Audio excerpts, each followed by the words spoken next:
കഥയുടെ പേര് ചിറകൊടിഞ്ഞ കിനാവുകൾ. ഒരു വിറക് വെട്ടുകാരൻ. അയാൾക്കൊരേ ഒരു മകൾ സുമതി, 19 വയസ്സ്. ഇവൾ സ്ഥലത്തെ ഒരു തയ്യൽക്കാരനുമായി പ്രണയത്തിലാണ്.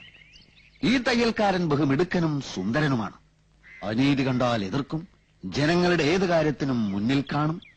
അങ്ങനെ നാട്ടുകാരുടെ കണ്ണിൽ ഉണ്ണിയാണ്. എല്ലാറ്റിലും ഉപരി ഈ തയ്യൽക്കാരൻ ഒരു നോവലിസ്റ്റുമാണ്. പക്ഷെ വിറക് വെട്ടുകാരന് തന്റെ മകളെ ഒരു വലിയ പണക്കാരനായ ഗൾഫുകാരനെ കൊണ്ട് കെട്ടിക്കാനാണ് താല്പര്യം. ഇക്കാര്യം സുമതി തയ്യൽക്കാരനെ അറിയിക്കുന്നു. തയ്യൽക്കാരൻ ഗൾഫിൽ പോകാൻ ശ്രമിക്കുന്നു. പക്ഷെ വിസ അത് കിട്ടുന്നില്ല. അങ്ങനെ നിവൃത്തിയില്ലാതെ തയ്യൽക്കാരൻ നോവൽ എഴുതാൻ തുടങ്ങുകയാണ്.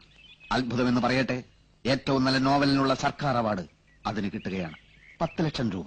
1 ലക്ഷത്തിന്റെ അവാർഡാക്കാം. ഈ 1 ലക്ഷം കൊണ്ട് തയ്യൽക്കാരൻ ഒരു ഗംഭീര ബംഗ്ലാവ് പണിയുകയാണ്. തനിക്ക് തന്റെ പ്രാണപ്രേയസിയോടൊത്ത് താമസിക്കാനാണ് തയ്യൽക്കാരൻ ബംഗ്ലാവ് പണിയുന്നത്. പക്ഷെ നിർഭാഗ്യമെന്ന് പറയട്ടെ, വിറക് വെട്ടുകാരൻ തന്റെ മകൾക്കൊരു ഗൾഫ് ഭർത്താവിനെ ഏർപ്പാടാക്കും. സുമതി കരഞ്ഞു. തയ്യൽക്കാരൻ ആ കല്യാണം പൊളിക്കാൻ ശ്രമിക്കുന്നു. സാധിക്കുന്നില്ല.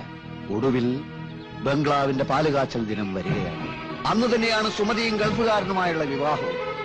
അവിടെ കല്യാണ വാദ്യഘോഷങ്ങൾ, ഇവിടെ പാലുകാച്ചൽ. പാലുകാച്ചൽ കല്യാണം, കല്യാണം പാലുകാച്ചൽ, കല്യാണം പാലുകാച്ചൽ. അവിടെ സുമതിയുടെ കഴുത്തിൽ താലി വീഴുന്ന സമയത്ത് ഇവിടെ കാച്ചിയ പാലിൽ വിഷം കലക്കി കുടിച്ച് തയ്യൽക്കാരൻ പിടയുകയാണ്. പക്ഷെ താലി കെട്ടുന്നില്ല. സുമതി ഓടി. തയ്യൽക്കാരൻ മരിച്ചില്ല, ആശുപത്രിയിലായി. ഡോക്ടർമാർ ഓപ്പറേഷൻ, ഓപ്പറേഷൻ, ഡോക്ടർമാർ ഓപ്പറേഷൻ, ഓപ്പറേഷൻ, ഡോക്ടർമാർ. ഒടുവിൽ ആശുപത്രിയിൽ വെച്ച് അവരൊന്നിക്കുകയാണ്. കഴിഞ്ഞ